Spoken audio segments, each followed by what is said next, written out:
Hello, everyone. My guest today is Kenny Hawk. He joined Mojio as Chief Executive Officer and Director in November 2015. He's responsible for leading the company on its mission to give every vehicle a voice. He previously led 3 disruptive venture-backed companies as CEO. He holds an MBA from Stanford, where he now guest lectures for the Engineering Entrepreneurship Program. Kenny, you ready to take us to the top? Absolutely, Nathan. Good to see you again. Good to see you. Yeah, I was going to say, so that first episode we did back in kind of mid 2016, I guess you would have been at Mojio at that point for about a year and a half, right? Yeah, about a year and a half, and was just getting ready to launch our first customer. So a lot of progress since then. Well, I can't wait to touch on that. For those of you that want to go reference that first episode, it's episode 323. And forgive me, Kenny, if I'm wrong here, but right before this, you had taken a company public for a different company public for what, $1 billion or something? A company called IGO got close to $1 billion in market cap, correct. Yeah, and you left that for this. I actually built a couple other companies in between, one in Switzerland doing GPS chips in Lugano, Switzerland, and then I built an active antenna array company in Germany backed by Excel Partners that was acquired by Katrine. Interesting. Okay, let's talk telematics. It comes into the sharing economy, it comes into Uber, comes into the ride-sharing wars. Help us understand what the company does and what your current revenue model is today. Sure. So we have a cloud platform that connects cars to the internet, basically ingesting data from the vehicle by plugging in a onboard diagnostic device into the OBD port in the car, connects over 4G LTE, puts a Wi-Fi hotspot on your car, and then lets you know where your family, your employees are, your team drivers, then also gives you all the information that's coming off your car and puts it in plain language so you can understand, instead of just a dumb check engine light, you know what's going on with your car, whether it's urgent or something simple. And we also now share with you the expected cost of that repair. So it gives a consumer power when they're driving into a repair shop. And Kenny, back again, when you were last on, you were just kind of going to market. So what's the model today? I mean, who are you selling to, and is it a SaaS company or what? Absolutely. It's a SaaS company, monthly recurring revenue. We sell through mobile operators, and we have 9 mobile operators live worldwide. T-Mobile in the U.S., Metro PCS, Deutsche Telekom in 4 countries, TELUS up in Canada, and Rogers and Bell. And we basically take a piece of their monthly fee that they're charging the consumer. So typically the service costs about $10 in the U.S. or 10 euros in Europe. And for that, you get high-speed Wi-Fi, you get 4 free tows per year, collision notification, and of course, all the information that's coming out of the vehicle. Because the device has an accelerometer, we also can detect how you're driving. So harsh braking, harsh acceleration, if you've been bumped, towed, or your car is being stolen. So it gives you a lot of visibility around your car and basically turns any car into a smart car. So $10 kind of per me driver per month? Correct. Okay, and that is paid directly to the telecom, and then you take a cut of that, or that's your cut? That's paid to the telecom, and we take a cut of that. Okay. And it's interesting, in the sharing economy, we have a lot of Uber and Lyft drivers that are putting this in their vehicle, and they're getting more in tips per week than the system costs per month. So people really like having Wi-Fi in the car, especially when they're in Ubers and Lyfts. That's what I'm trying to understand here. I'm trying to understand, are you a genius marketer and you understand that the way to sell this to a large part of the market is exactly that, Wi-Fi in your car? Or are you coming at this from an enterprise angle going, insurance companies love the data, it makes premium kind of giving, risk aversion easier, or Uber, use this because it's going to help you drive more revenue? Like, which side of the playing field are you on? Or are you really bridging the gap? Yeah, we're bridging the gap and mainly bridging the gap. As he smirks. For mobile operators, they all want new recurring revenue streams. And yet, there's a lot of heavy lifting to get there. And mobile operators are not known for developing products. So what we do is provide this white label platform for a carrier like T-Mobile or Deutsche Telekom, where they could be in the IoT business without having to do all the heavy lifting. So we built the platform. We do the mobile apps on iOS and Android. We do all the data and analytics so you can figure out the insights where you can save people time or money. And we even manage the external hardware vendor that designs and produces the device. We don't do the hardware, but we manage that process for the carrier. So it's really easy. And a good example is with T-Mobile. We helped them generate $100 million of brand new revenue in the first 12 months. How? Through the product that we developed for them. I can take $100 million in revenue, divide that by 10. You help them sign up that many new customers? If you also add the hardware, correct. You get the cost of the hardware, you get the monthly fee, and that's correct. You can work your way back from there. Okay, I mean, that'd be like 10 million consumers signing up at $10 a month to get $100 million in revenue. 100 million per year, not 100 million per month. Okay, got it. So just Okay, so basically, it'd be 100. I need to take 100 million divided by 120 because they're paying $10 a month for 12 months. Yes. Yeah. Okay, good. So you helped them sign up, call it 800,000 new T-Mobile whatever subscribers. Well, we're not reporting the exact number, but plus or minus, that's the right range. Okay. And they also include the cost of the hardware and some of that revenue, but it's meaningful. It's it wasn't a blip. It was a big number. It moved the needle, and that's why we've gone from 1 carrier to 9 carriers since we last talked. That's what I'm trying to understand is how you're directly attributing that to you. Like, how do they know, oh, wow, this is Kenny driving this revenue. I need to do more deals with him, and other carriers are probably going to sign him up quick. I should invest and be a strategic investor. Because we are the one that did the entire product. We did everything. What they did is open up their channel, so they put it into their retail channel. We did everything else. We did the use cases, the app. We trained the sales force on how to sell it. We even did the demonstration videos that run inside the store. So if you go into any T-Mobile or Metro PCS store in the U.S., you'll see this product in the shelves. And it'll say $10 a month. Correct. Okay, so let's go down the T-Mobile path because that'll be very relatable for the audience. So T-Mobile, sign up for $10 a month. Some of that flows through to you. Are we talking like $1 or like $9 flows through to you? The operator gets the bulk of it because they're handling the backhaul and all the selling, but we get a nice chunk of that. We don't share those numbers, but it's a revenue share. We get a piece of that, healthy. We just closed a $40 million B round, and we're going to be expect to be cash positive on that B round. Okay, so just to be clear, how much have you raised now to date? We raised, 40 plus 15, call it 57 million. So it was a 2 million seed plus 15 plus 40. Okay, when was the 40 closed? What month? December. Okay, December. Did you build yourself to break even at that point before you raised, so you had leverage, or were you still burning? Still burning, and we will still burn through the end of this year, and then we'll hit break even on this amount of money that we raised. So this cash should take us through to cash break even, which will happen towards the end of this year, early next year. Got it. Okay, I want to talk more about how you're modeling that out because you've done this many times before with success. So we'll get back to that in a second. But first, a company launch date was 2015. Is that right? Actually launched in 2012. I took it over in 2015. What does that mean? Remind me, you bought it? No, as part of the A round, the investors wanted a more experienced CEO. The 4 founders were all good people that hadn't built companies before, so they wanted somebody experienced to take the company into a carrier, into a B2B direction. They were selling B2C, and it wasn't working. And I took the company, pivoted it to B2B to C through the operators, and that's when we really started take off and built a carrier grade platform. No, really smart. So, and what have you scaled today in terms of total customers using the tool? And we'll ignore the operators, the folks in the middle. I mean, the C's on the end. Yeah, I mean, we're the number we're reporting publicly is over 850,000 cars that we've connected, 9 carriers, and we've taken the team. I think we were in the 20, 30 people back when we last talked. We're at almost 90 now. So I tripled the team. I went from 1 carrier to 9 carriers, and we have a couple others we'll announce this year. And then the other big thing is we wanted an automotive big brother as an investor, and we looked at all the tier 1 suppliers, and luckily the number 1 supplier picked us, and we picked them. Bosch. Who? Bosch. Yeah. Bosch.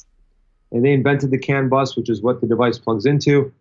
They have amazing crash detection technology. All the automotive codes on DTC codes and translations.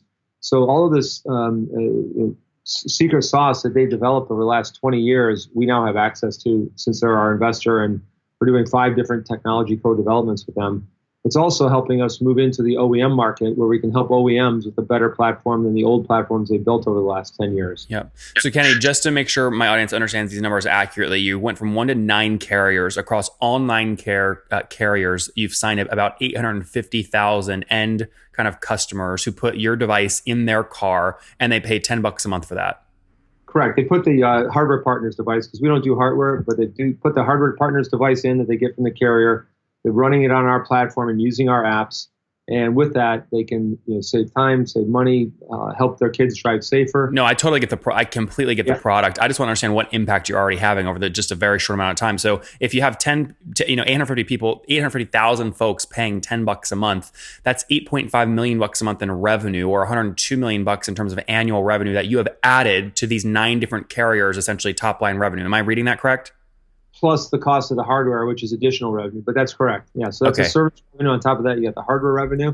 And additionally, it's also building loyalty. So customers that have a mobile plan with 2 or 3 phones and add a car or 2 cars, it's also locking that customer even more closely to the carrier. Yep. and creating additional loyalty, less churn. And Kenny, where were you a year ago? So 8.5 million kind of today across all these carriers. How much are you driven about a year ago? About half of that. Oh, wow. Okay. So kind of 100% year over year growth. Roughly. Okay. Yeah, Interesting. We just got recognized as the second fastest growing company in Canada by Deloitte. Where are you guys based? Which part? We're in Vancouver. Got it. So half of it's in Vancouver and half in Silicon Valley. Yeah, no, that's great. And then, I mean, look, I totally understand why you don't want to say what you take out of the 8.5 million per month, because it's probably different in a negotiation with every carrier. But you said healthy generally. I mean, I'm going to make an assumption here and say maybe it's 50%. So, I mean, am I thinking about that right? You're doing like 3, 4, 5, 6 million a month, something like that? We're still private and not sharing the numbers, and I just don't want to disclose. Well, Kenny, ignore what the number is. I'm just trying to get a sense of that's how you fund your employees, your space. Right. You're taking some percent of the 8.5 million per month, and you said healthy, and my audience can decide what healthy means. Perfect. Exactly. Okay, got it. By the way, my gut would tell me it depends on how good of a negotiator you are. I think you're probably a pretty damn good negotiator. So, my guess of healthy would be somewhere between call it 30 and 40%. But who knows? Who knows what leverage you have over the carriers? Let me ask you a different question. As you continue scaling the business, what's more likely to happen first? You buying Bosch or one of these carriers, or the distribution channels buying you, the product they're putting through?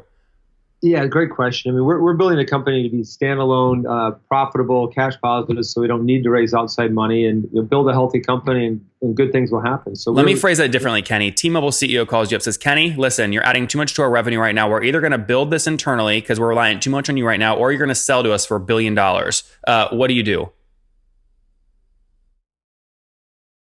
Oh, you're breaking up there. Did you hear the question, Kenny, or should I repeat it? Yeah, I did. You said, John Ledger calls me up and says, you're too important. We're going to buy you. At that point, our investors would would most naturally open up a bidding process between all the other people that are interested, and they'd have to decide whether that is the right time to sell or a time in the future. And that's really an investor decision. As CEO with outside investors, my job is to maximize the value to all shareholders, and it's really a shareholder decision when they sell. I guess, Kenny, my question is if someone like John calls you up and forces you into that decision, where basically it's very clear this revenue stream is too important to him, where he is going to build this internally himself because it's that much revenue, or he's going to buy you. If your investor or you end up saying no, we're going to stay private, you then essentially lose one of your 9 big carriers, right? So that's what I'm saying is there's an advantage of being really important to their revenue stream, and it's also a big disadvantage. How do you balance that? Yeah, it's funny. I actually went through that exact scenario when I built the company in Germany. Our biggest customer, our only OEM, was Nokia Siemens Networks. We, as a group, decided to just do one OEM. It would have been very expensive to do 2 OEMs in parallel. Mm-hmm.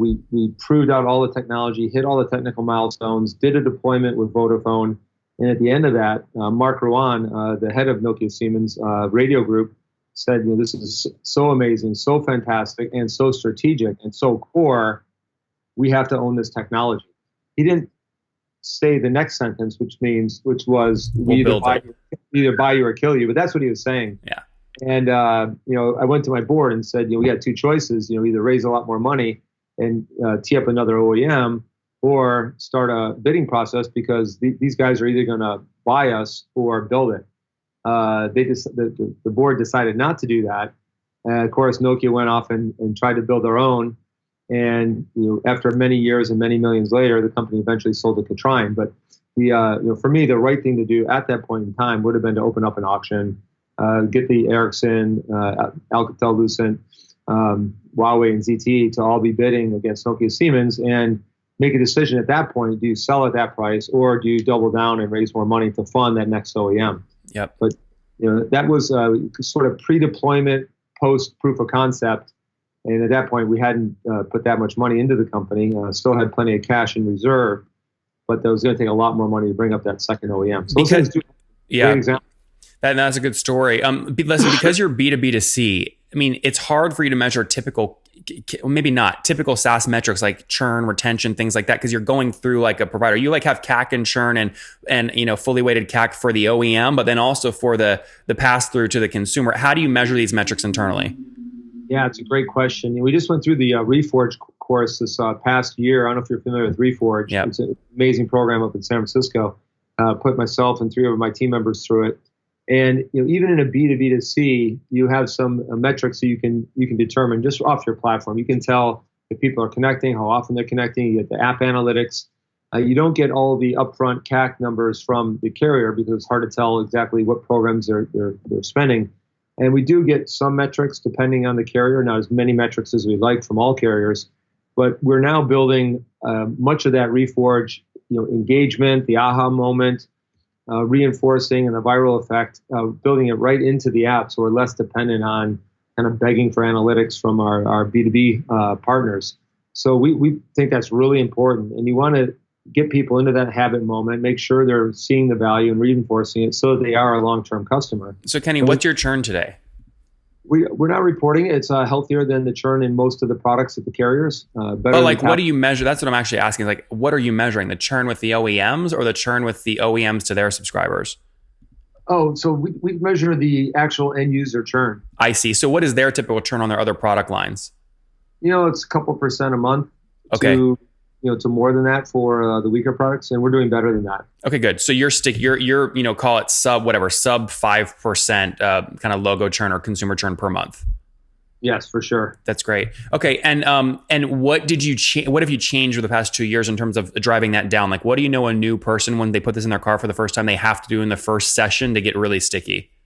Yeah, it's a great question. One of the aha moments is setting up a geofence, and geofence is a simple border that you put around either a location or a place or somewhere you perhaps don't want your drivers to go, or maybe you want to know once the driver enters that geofence. A good example is teens. You don't want them going to the other side of the railroad tracks where maybe some bad things happen. You want to get alerted at that, or you want to know did they get to school on time or not. For employees, when is the next employee delivery driver entering the home zone, so you know who to assign the next delivery to.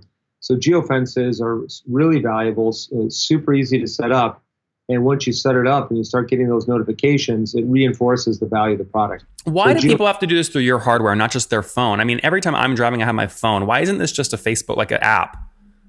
Well, a couple things. One, your phone does not get any information off the car. So the OBD port gives you all the information about DTC codes, all the PIDs if there's anything going wrong with your car, reads the mileage off the car, reads the VIN. So, for example, with Uber, you want to know that driver is actually in the car that they signed up with. So is that really a 2018 Escalade or is it a 2010 Chevy Blazer? Are you selling data to Uber? Not yet. Not yet. Are you selling data to anyone, insurance companies? We have a couple of buyers of data, and we've done some modeling with the insurance companies that should launch later this year. And basically, we help the insurance companies avoid all the cost of building out their own telematics program. Yeah, this is how you become maybe a $2, $3, $4, $5 billion kind of company if you execute that properly. It's the data. Absolutely. And the data, what you drive, where you drive, how you drive, your personality because of the way you drive. And we could use that to help you be safer, help you save money. And we're doing it very much in a consumer-focused approach versus a big brother approach. So, the old way was insurance company markets to you, convinces you to stick a black box in, hopes that you keep that black box in, and if you're a good boy, we give you a discount. Uh-huh. In our model, the customer is doing it for their own reasons. They want the Wi-Fi, they want to know where their vehicles are, they want to save money on repairs, and then they choose to share the information with a bunch of insurance companies, and the best deal wins. And they're actually using the fact that they're a good driver to save money, but they're in control instead of the insurance company being in control. We think that's stronger. Yeah. And then do you have any ability to drive expansion revenue yet, or no, because you don't own the contract with the consumer? What do you mean by expansion revenue? So change them from a $10 a month plan to $15 a month plan if they go from slow Wi-Fi in their car to faster Wi-Fi in their car, or whatever your upsell is. Yeah, the operator controls that, and they have built, and some of the operators have built that in. So there's a base plan and a higher level plan. Do you get a cut if they upsell? Today we do not. Okay, so it's like a flat rate almost for the $10. Yeah, for the telematics, and then the Wi-Fi piece is really their value add. So not really fair for us to take an upside. Is anyone subsidizing the hardware? Like, are you using your raised funds to do that to get market share faster? We're not using our funds, but the operators are subsidizing it. And you look at the subsidy on a phone versus subsidy on a device like this. The subsidy is much lower, and yet they're attracting new customers. What's the hardware cost all in? That's about $100. And how much do they subsidize for? anywhere from fully subsidized to 50%, 25%. It's all over the map. Oh, good. Okay, so I could walk into a T-Mobile, get it for maybe $50 or even less, and then $10 a month, and then go from there. Yeah, and they'll even, if they do have a price on it, they'll actually subsidize. They'll actually finance it. So $3 a month for 24 months. Are people financing a $50 purchase these days? So some are, yeah. They just add it onto their bill. It's just a new line on your bill. SaaS is everywhere. All right. Okay, good. So they control expansion. Okay, last question here. I mean, how do you think of CAC? I mean, what is your fully weighted CAC to sign up a new consumer? I mean, ours is almost zero because the carrier is handling all of that. Yeah. So my question should have been, what's your CAC to sign up a new carrier? But that's like, you probably don't even measure that.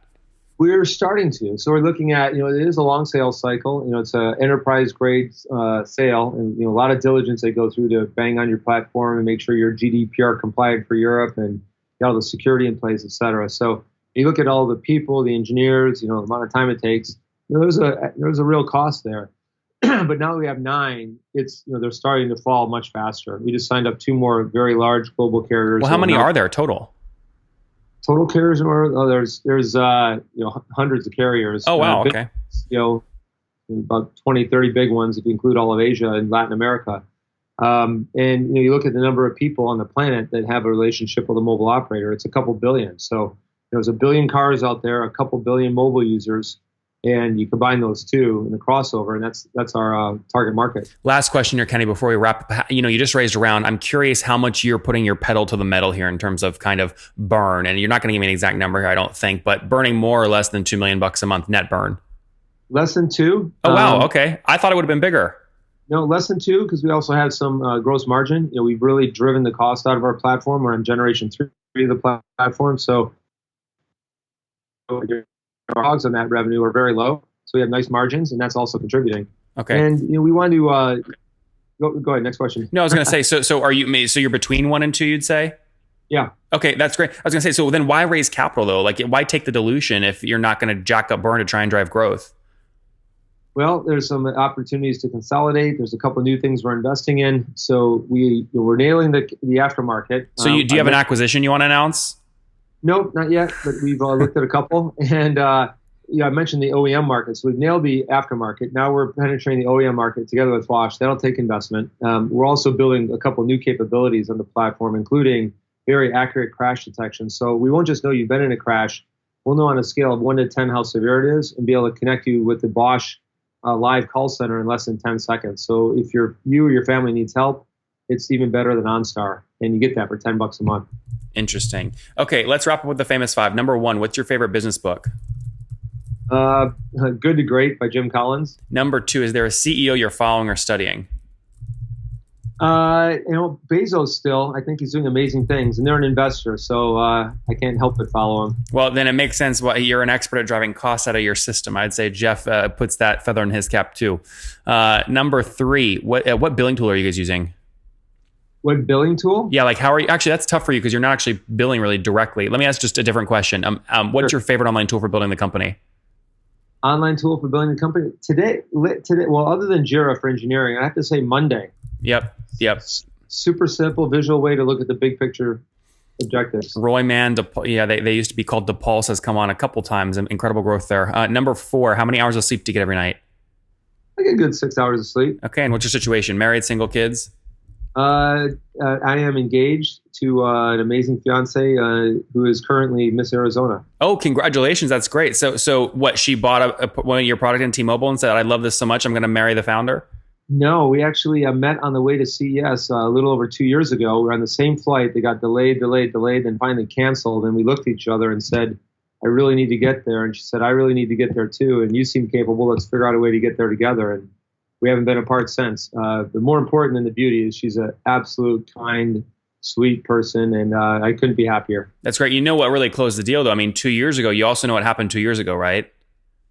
Tell me. You were on the podcast. I mean, she heard you on the. She knew it. She knew it. That's actually the business I'm in. I'm celebrity matchmaker with tech people. All right. I'll have to look up the dates and see if the podcast came before or after I met her. That is funny. That would have been January, February, March, April, May. June 6th is when you came on the show, 2016. Yeah. I don't know when CES is. All right. Okay. So about to be married. No kiddos yet, I assume? Her and I are talking about it. So I do have kids from a prior How many? relationship, but I have four. Oh, four. Okay, wow. 4 kids. And how old are you? I am 55. 55. 3 daughters, son. Yep. That's awesome, Kenny. All right, take us home. Last question. What do you wish your 20-year-old self knew? The importance of picking the right partner. It's probably the most important decision you make, and affects everything you do. And now that's later in life, meeting the person I was really meant to be with, I just wish I'd done that much earlier. Guys, pick the right partner. He has helped 850,000 consumers put Wi-Fi in their car. He's not selling direct. He sells directly through, say, a T-Mobile. They sell it for $10 a month. He takes a cut of that. So 850 folks paying $10 a month. He's added $8.5 million a month in terms of revenue to these 9 carriers he's working with today. That's up about 100% year over year. They raised $57 million to date, burning between $1 million and $2 million a month right now to drive growth. 90 people in Vancouver and remote locations, way less than 5% consumer churn per month. Again, in their customer cohort, not actually the kind of the OECs, but it's more sticky than other products they're selling, which they obviously really, really like. Dialing up and trying to drive growth now, looking at potentially selling data, but again, helping people get Wi-Fi in their cars and do a lot of other things related to crash detection, tied directly into car metrics. Kenny, thank you for taking us to the top. Great to see you, Nathan. Cheers.